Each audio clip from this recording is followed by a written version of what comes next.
Hi friends, welcome back to our channel. Okay friends, next upcoming episode చాలా ఇంట్రెస్టింగ్గా ఉండబోతుంది.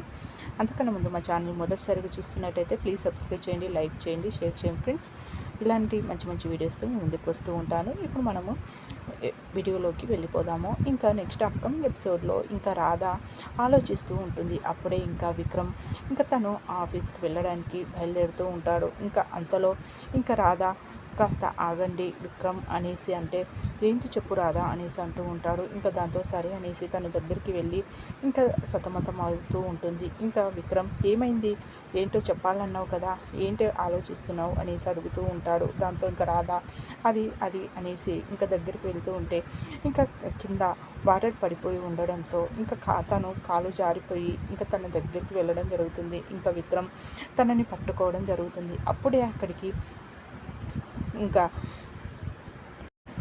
ప్రియ రావడం జరుగుతుంది. ప్రియ వాళ్ళిద్దరిని అలా చూసేసరికి చాలా మండిపోతూ ఉంటుంది. ఎలాగైనా సరే వీళ్ళిద్దరిని నేను దూరం చేయాల్సిందే. ఇంకా రోజు రోజుకి వీళ్ళు ఇంకా కాస్త దగ్గర అవుతూ ఉన్నారు. ఇంకా అమ్మని నమ్ముకుంటే కాదు, నేనే రంగంలోకి దిగాలి అనేసి చాలా కోపంగా రగిలిపోతూ ఇంకా లోపలికి వెళ్తుంది. అక్కడికి దమయంతి రావడంతో ఇంకా ఏంటమ్మా, ఏంటి బేబీ అనేసి అడిగితే, ఏంటి మమ్మీ అసలు నువ్వేం చేస్తున్నావో తెలుసా, వాళ్ళిద్దరిని చూస్తూ ఉంటే నాకు కడుపులో కాలినట్టుగా ఉంది, అసలు నాకు ఎంత బాధగా అనిపిస్తుందో తెలుసా అనేసి అంటూ ఉంటుంది. దాంతో ఇంకా ఏమని చెప్పు అనేసి అంటే, ఈరోజు ఏం జరిగిందో తెలుసా, ఆ రాధ బావ దగ్గరికి వెళ్ళింది. అసలు ఇంకా నాకు వాళ్ళిద్దరిని అలా చూసేసరికి నా నోట్లో నుండి మాట రావడం లేదు మమ్మీ.